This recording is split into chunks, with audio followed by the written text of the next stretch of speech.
En conversaciones en coyuntura recibimos hoy a Edmundo Beteta, director ejecutivo del Centro de Consultoría y Servicios Integrados Innova de la Católica, profesor además del Departamento de Economía y de la Escuela de Gobierno y Políticas Públicas. Edmundo, ¿cómo estás? Bien, gracias César. Es un gusto estar aquí y dispuesto a conversar. Encantado de que compartas este tiempo con nosotros.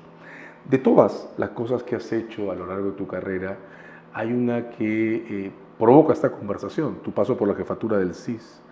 El gran pretexto que voy a usar para alentarla son dos cosas que has publicado: Perspectivas del Aseguramiento Universal en Salud, un artículo que está en la colección Elecciones y el Bicentenario de la Católica de julio del 2001, y tienes con Oliver Olereaga, En busca de un seguro público de salud comprador, el caso del CIS.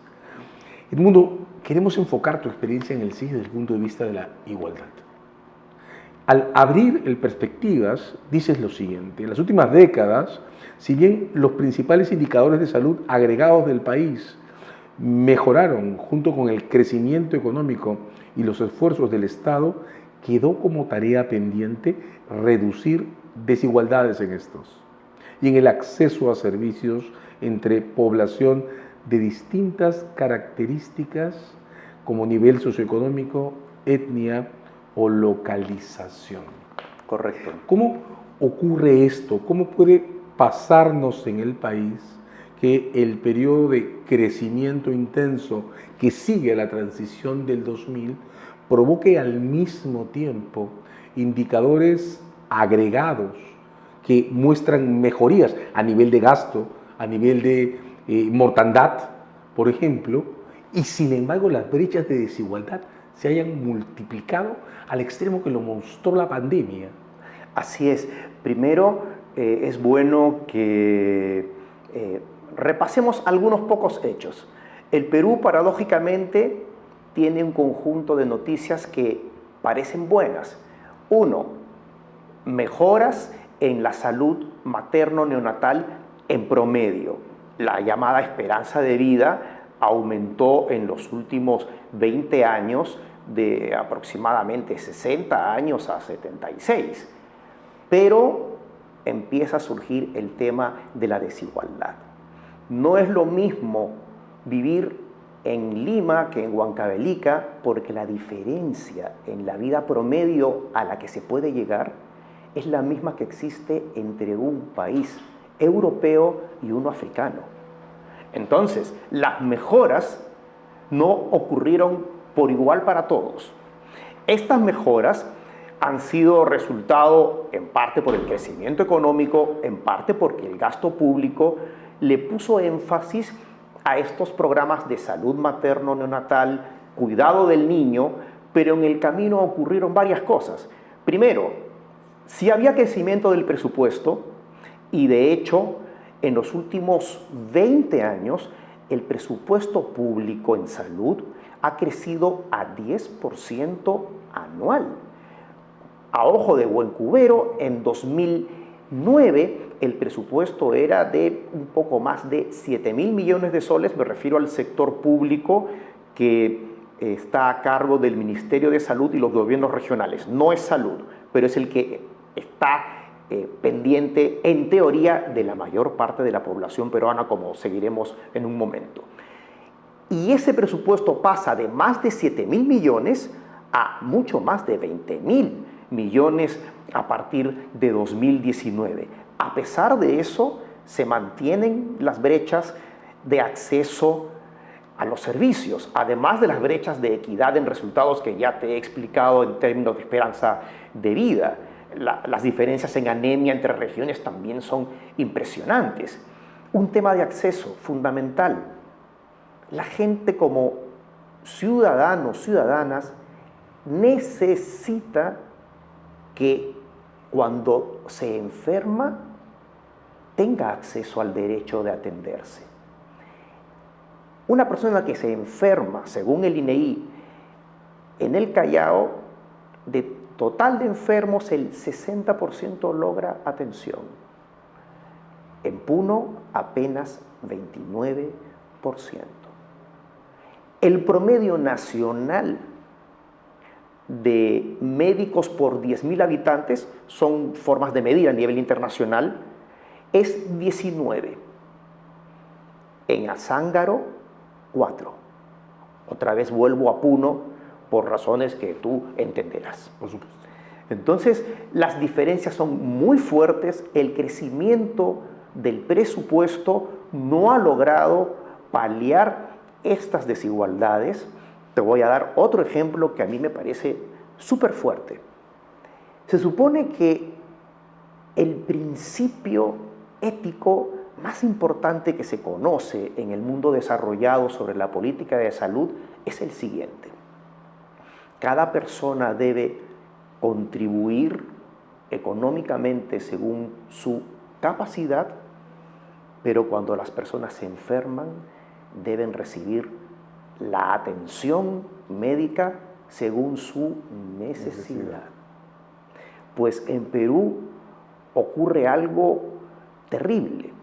Cuando se enferma una persona catalogada por las estadísticas en el INEI como no pobre, recibe los enfermos, el 70% de ellos, todo gratis, teniendo una cobertura de seguro. Es decir, no pagan nada del bolsillo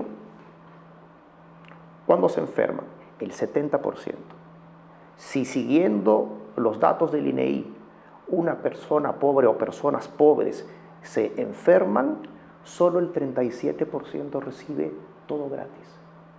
Es decir, la gente con mayores recursos se encuentra mejor, cuando debería ser exactamente al revés.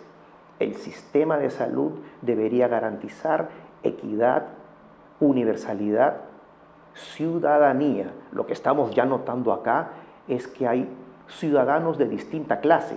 Y si uno tuviese que simplificar, dado que tenemos un tiempo limitado, en cuál es la causa de todo este sufrimiento ciudadano y de toda esta inequidad, yo te diría que estamos como país desperdiciando el dinero porque no hemos pensado en una correcta organización del sector, en un correcto diseño institucional.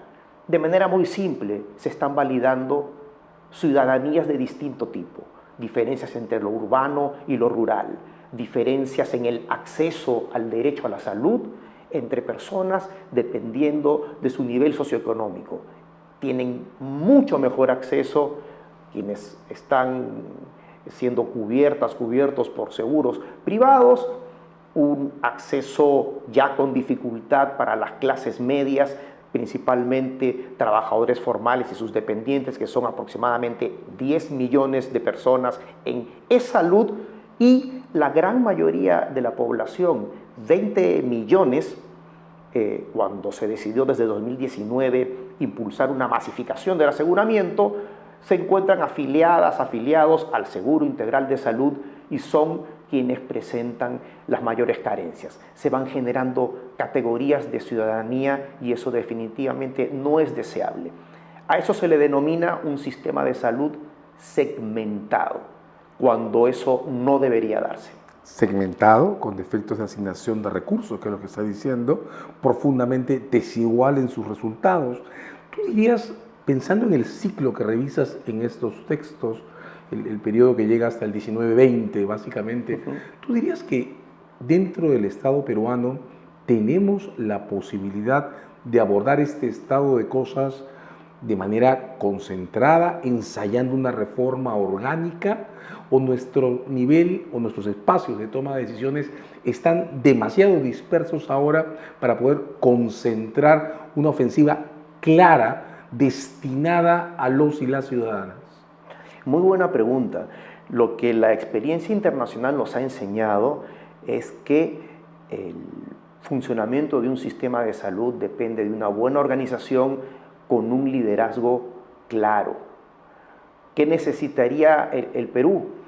Uno, reglas de juego con un ente rector que debería ser el Ministerio de Salud, liderando la planificación de las decisiones.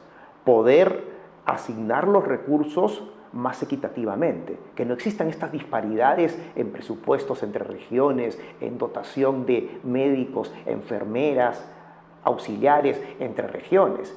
Esa labor fundamentalmente debería liderarla un ministerio, pero en el Perú hay 4 subsistemas dentro del sector público, porque por un lado el Ministerio de Salud tiene un rol rector, pero también administra los hospitales más importantes de Lima, incluyendo los institutos especializados. Los gobiernos regionales administran cada uno su propia red pública de hospitales y centros de salud de atención primaria, y en ese contexto además existen el Ministerio de Trabajo, al cual está adscrito Salud, el Ministerio de Defensa, que tiene la sanidad de las Fuerzas Armadas, y el Ministerio del Interior, la correspondiente sanidad de las fuerzas policiales. Entonces ahí ya hay un desorden institucional. Ese desorden perjudica al ciudadano. Otro tema donde se necesita sin duda un ordenamiento, y teniendo el instrumento, es en el tema de medicamentos. La gente sufre mucho de un fenómeno que a nivel mundial se llama la medicalización de la salud. Definitivamente los ciudadanos en este sector respetamos mucho lo que nos prescriben los médicos, y ellos cada vez más utilizan la medicina, entonces te recetan. Y en ese sentido hay una entidad que depende del ministerio que debería hacerse cargo de manera más firme de la compra de medicamentos. ¿Por qué? Esta entidad se llama Central Nacional de Abastecimiento en Recursos Estratégicos y debería funcionar como un muy buen contrapeso, tú sabes muy bien sobre pesos y contrapesos, frente al poder de mercado que tienen los vendedores de medicamentos. Se trata de empresas, algunas de ellas representan intereses internacionales, de oligopolios en ciertos medicamentos. En algunos casos, cuando se trata de medicamentos con patentes, existen monopolios. Entonces se necesita a un comprador público fuerte. Esta entidad debería hacerlo, pero no logra liderar, y más bien se dispersan las compras públicas de medicamentos, y gobiernos regionales terminan comprando a sobrecostos las medicinas, cuando un gran comprador ayudaría a los más pobres y también a las clases medias para que no dependan tanto de las farmacias. Dato interesante: un afiliado de un seguro privado, cuando se atiende porque se enferma, recibe el 88% de ellos sus medicamentos gratis. Si es de salud, el 80% de los que se enferman reciben sus medicamentos gratis. Si es un afiliado o afiliada del Seguro Integral de Salud, solo entre 40 y 50% recibe todos sus medicamentos gratis. ¿Qué tiene que hacer el resto? ¿Qué tiene que hacer el más pobre? Ir a la farmacia a comprar al precio que le indiquen ahí. Incluso, dado que los más pobres tienen menos acceso a la salud, encuentran un mayor peligro de caer en la automedicación cuando en una farmacia se les induce a comprar otros productos que de repente no necesitan. O en los mercados clandestinos, donde se reciclan productos falsificados o alterados. Tus 2 trabajos, los 2 que tengo en la mesa, uno compartido, ya lo dijimos con el Orreaga, insisten en esta construcción, el poder de compra. Te leo, me queda sobre la mesa, que ese poder de compra tiene una explicación estructural en el particular consumidor final de este mercado, que, digamos, permíteme la broma teórica, está absolutamente lejos de ser un elector racional o un consumidor empoderado. Es un paciente al que hay que proteger. Efectivamente. La simetría es brutal. Te leo y además me queda completamente claro que el mercado está marcado por la imposibilidad de nivelar capacidad de consumo con precio de producto. Es un mercado que necesita subvenciones, que se estructura de otra manera. ¿Cómo resolvemos esas asimetrías en tu experiencia, en lo que has podido ver? ¿Cuál es la herramienta para poder hacer una nivelación constructiva que le devuelva al paciente su condición de ciudadano, que es de lo que estamos hablando, ¿verdad? Así es. Primer punto, fortalecer lo público, porque las asimetrías que muy bien mencionas tienen relación con el primer tema que deviene en enfermedad, que es la incertidumbre. Lo que más le duele al ser humano en salud es aquel conjunto de enfermedades que no controla porque no sabe cuándo van a ocurrir.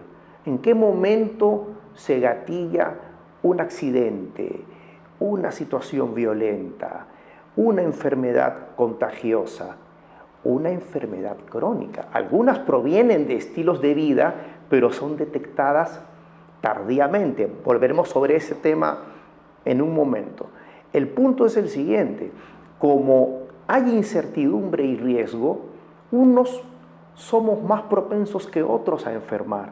Lo que nos conviene es tener un financiamiento colectivo de la salud y una organización pública. Por eso en el mundo desarrollado, todos los países, los más importantes de la OCDE, dan al financiamiento público el rol fundamental de organizar colectivamente este conjunto de recursos que necesitamos para cuidar a ese consumidor que es un ciudadano con derechos que no deben ser vulnerados. Mancomunar, como se dice, los fondos. Mancomunar del que tiene más, del que tiene menos, para después asignar más a quienes más se enferman, menos a quienes menos se enferman. Entonces, ese principio de mancomunar es fundamental y solo lo puede liderar el Estado, no lo puede hacer el mercado, por una razón muy simple.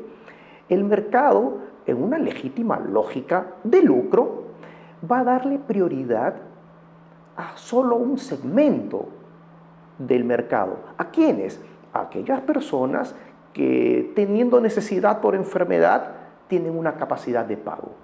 A quien no tiene capacidad de pago, no se le va a brindar atención. Lo importante entonces de organizarnos con el liderazgo público para satisfacer colectivamente nuestras necesidades en salud es un derecho universal y nos conviene. Como ciudadanos es un buen negocio estar asociados y estar juntos en todo esto bajo el liderazgo del Estado.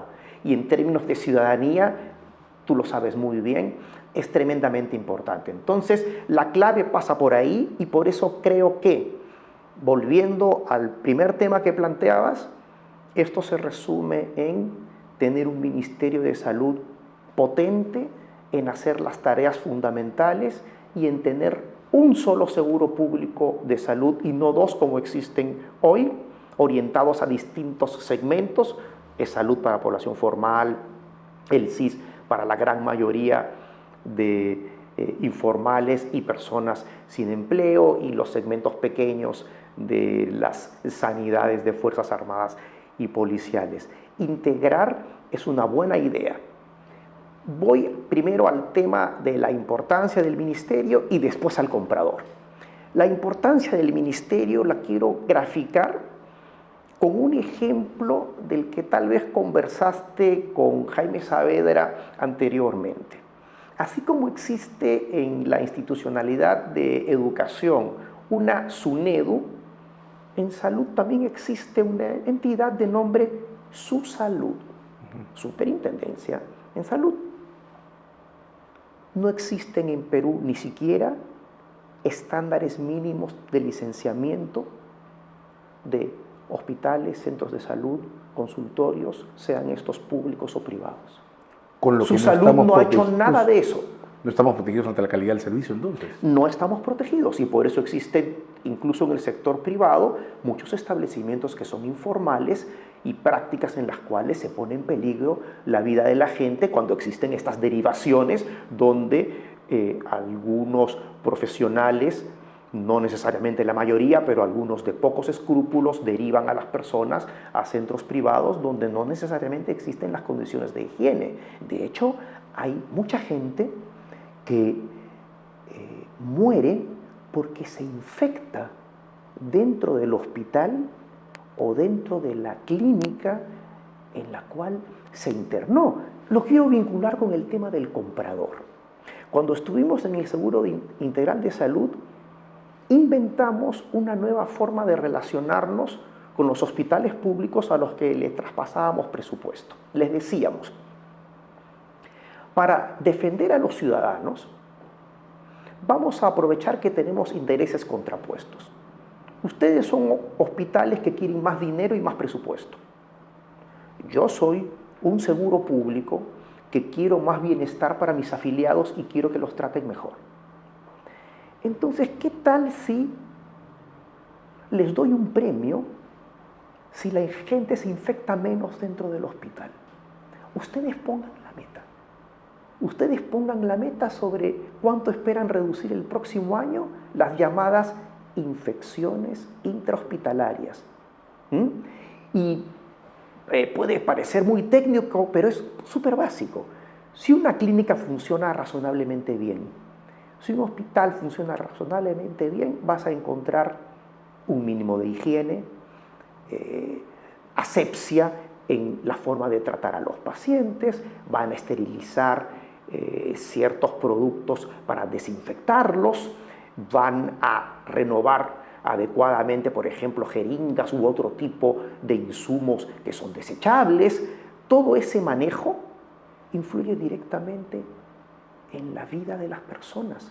Que uno no se muera dentro de un hospital por una infección. Pero lo que significa además es que, si se entiendo, si te sigo correctamente, es que administrando el poder que le da el Estado ser comprador, puedes configurar realidades a través de estímulos positivos. En beneficio de la ciudadanía.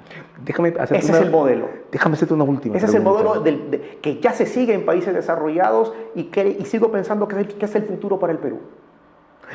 Déjame hacerte una última pregunta sobre esto que acabas de decir.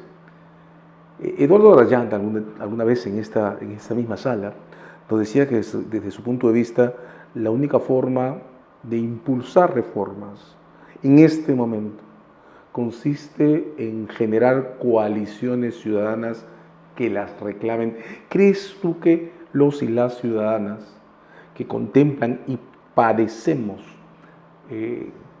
estas asimetrías cotidianamente, estamos en posición de poder empezar a mejorar nuestra demanda de salud? Te diría que no es fácil, pero tampoco imposible. Empiezo con el primer punto. No es fácil porque conversábamos fuera de cámaras sobre una característica particular que tiene el sector salud, que en términos elegantes es un poco más proclive a corrupción que otros sectores. Se mueven muchos intereses, hay un presupuesto muy alto a nivel mundial. De hecho, el sector representa entre 8 y 10% de la economía mundial. Que es muchísimo. Salud, es muchísimo. Es muchísimo. Es muchísimo.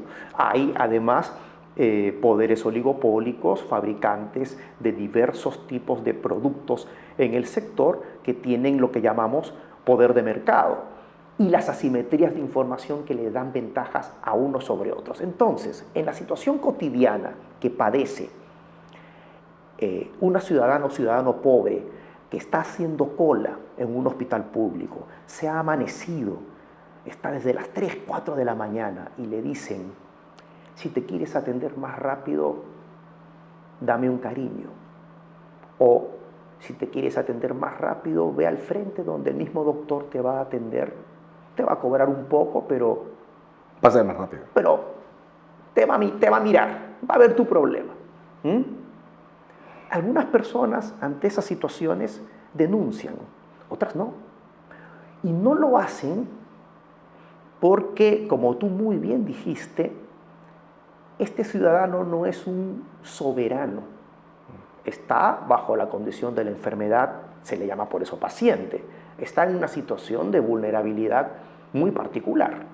Y entonces puede aceptar estas situaciones e incluso tener una actitud del que valora positivamente el paternalismo. Señores, esta también es una cuestión sobre derechos. Estamos hablando de salud. Hemos tenido con nosotros a Edmundo Beteta. Muchas gracias, Edmundo, por este rato con nosotros. Gracias a ti. Un gusto.